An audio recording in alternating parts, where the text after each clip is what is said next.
Hello everyone, welcome back to all of you once again our channel Vidhi Gyan legal knowledge. मैं advocate Himani Sharma.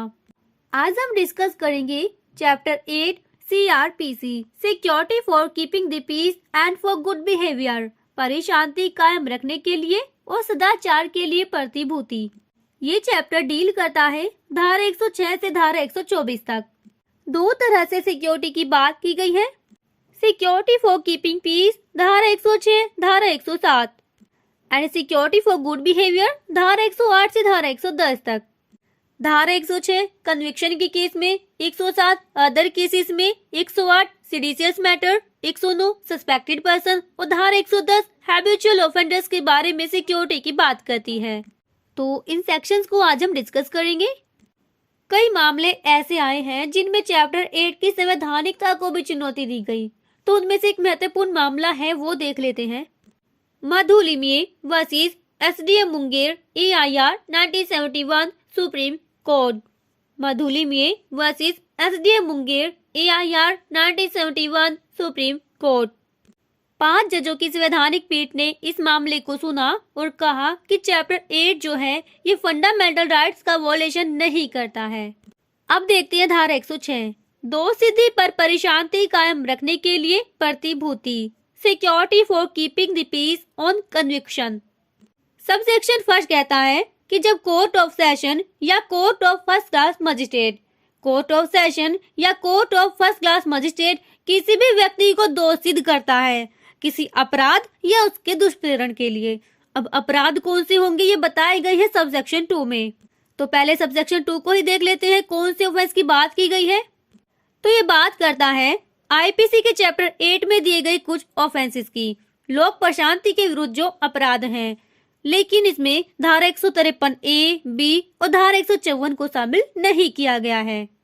ठीक है, फिर कहता है हमला, आपराधिक बल, रिश्ती या क्रिमिनल इंटिमिडेशन का वो अपराधी है और कोई अदर ऑफेंस जिससे परिशांति भंग हुई है या भंग होने की आशंका है।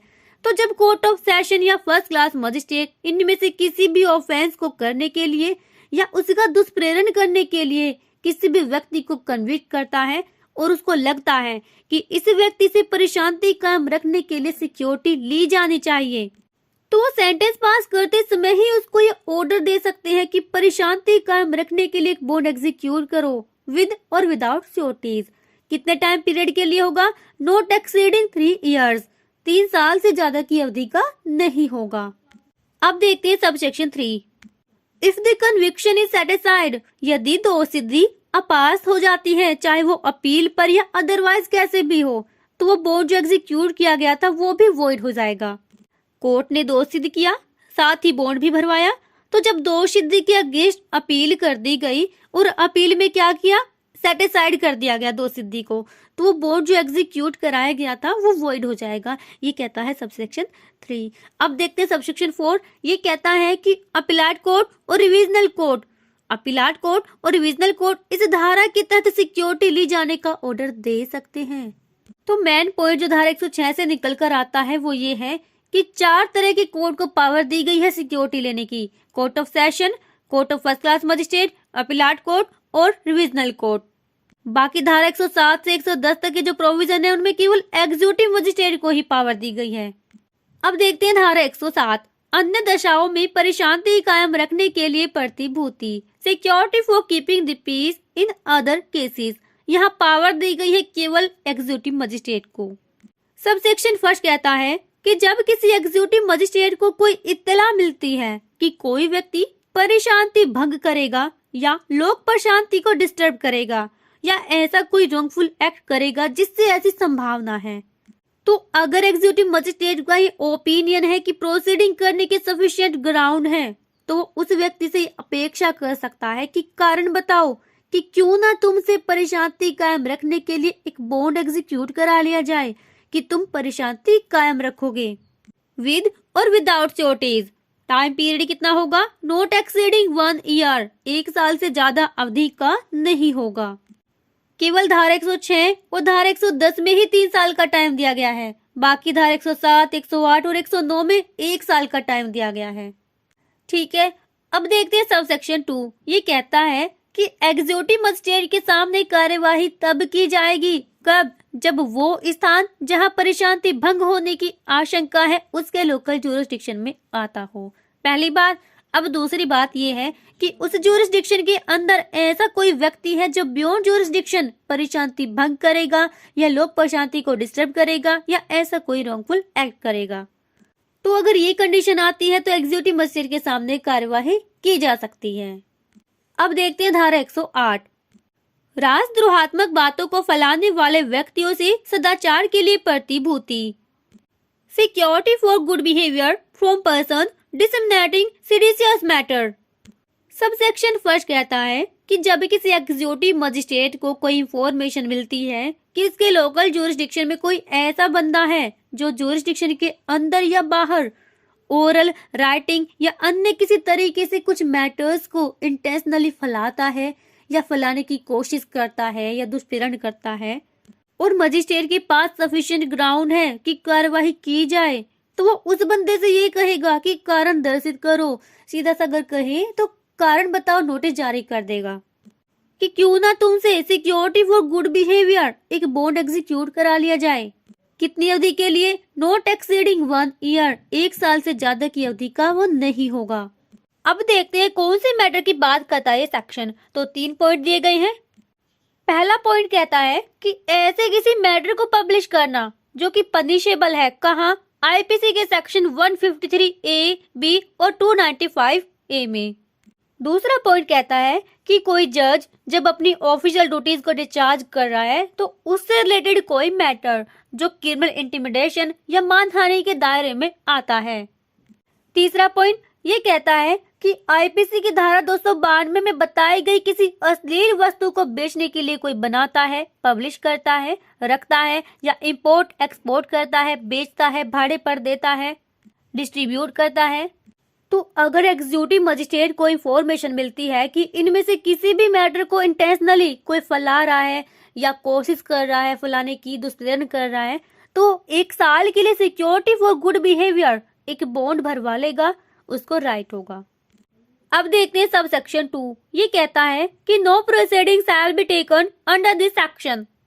कोई भी कार्यवाही इस धारा के अधीन नहीं की जाएगी। किसके अगेंस्ट? ऐसी पब्लिकेशन के एडिटर, प्रोपरेटर, प्रिंटर, पब्लिशर जो कि रजिस्टर्ड है। कहाँ? Press and registration of books act 1867 के अधीन वो रजिस्टर्ड है, तो उनके अगेंस्ट कोई कार्यवाही नहीं की जाएगी। अब देखते हैं धारा 109। संदिग्ध व्यक्तियों से सदाचार के लिए प्रतिभूति। Security for good behaviour from suspected persons. अब संदिग्ध व्यक्ति होगा कौन? जो अपनी उपस्थिति छिपाने की कोशिश कर रहा है या कोई कॉग्निजेबल ऑफेंस करने वाला है। तो जब किसी एग्जीक्यूटिव मजिस्ट्रेट को ये इंफॉर्मेशन मिलती है कि उसके लोकल ज्यूरिसडिक्शन के अंदर कोई सस्पेक्टेड पर्सन है और ये रीजन टू बिलीव है कि वो किसी कॉग्निजेबल ऑफेंस को करने के लिए खुद को छिपाने की कोशिश कर रहा है, तो मजिस्ट्रेट उसे ये अपेक्षा कर सकता है कि कारण बताओ कि क्यों ना तुमसे सिक्योरिटी फॉर गुड बिहेवियर एक बॉन्ड एग्जीक्यूट करा लिया जाए, जो कितनी अवधि के लिए होगा? 1 साल के लिए, विद और विदाउट श्योरिटीज। अब आते हैं धारा 110 पर। अभ्यासिक अपराधियों से सदाचार के लिए प्रतिभूति। Security for good behaviour from habitual offenders. यहाँ बात की गई है हैबिचुअल ऑफेंडर्स की। तो जब किसी एग्जीक्यूटिव मजिस्ट्रेट को ये इंफॉर्मेशन मिलती है कि उसके लोकल ज्यूरिसडिक्शन में ऐसा कोई व्यक्ति है जो कि हैबिचुअल लुटेरा है, हाउस ब्रेकर है या चोर है, फोर्जर है, या ऐसा व्यक्ति है जो स्टोलन प्रॉपर्टी को जानते हुए भी रिसीव करता है, उसकी हैबिट हो गई है चोरों को पनाह देना, चोरी की संपत्ति को छिपाने में, डिस्पोज ऑफ करने में वो हेल्प करता है, या habitually kidnapping, abduction, extortion, cheating, mischief, IPC का सेक्शन 489 ए, बी, सी, डी, या ऐसा कोई ऑफेंस जिससे परिशांति भंग होने की संभावना है, तो ऐसे ऑफेंस को या उसका दुष्प्रेरण करता है। या कुछ एक्ट बताए गए हैं, इनमें से भी अगर वो पनिशेबल है: drugs and cosmetics act, foreign exchange regulation act, employees provident funds act, prevention of food adulteration act, essential commodities act, untouchability act, customs act, foreigners act, और वो ऐसा डेंजरस टाइप का है कि अगर उसे सिक्योरिटी नहीं ली गई तो वो सोसाइटी के लिए हानिकारक होगा। तो इनमें से अगर किसी भी ऑफेंस को वो बंदा करता है तो एग्जीक्यूटिव मजिस्ट्रेट ये अपेक्षा कर सकता है कि क्यों ना तुमसे security for good behaviour with और विदाउट श्योरिटीज एक बॉन्ड एग्जीक्यूट करा लिया जाए। कितनी अवधि के लिए? Not exceeding 3 year. यहाँ पर 3 साल दे दिए गए हैं, 3 साल से ज्यादा की अवधि का नहीं होगा। सो फ्रेंड्स, आज के लिए बस इतना ही। धारा 106 से 110 तक की प्रोविजंस को हमने डिस्कस किया, जिसमें बताया गया कि सिक्योरिटी किसके द्वारा ली जाएगी, किन परिस्थितियों में ली जाएगी, और सिक्योरिटी लेने की जो रीति बताई गई है वो है धारा 111 से 124 तक के जो प्रोविजंस हैं, जिनको हम नेक्स्ट पार्ट में डिस्कस करेंगे।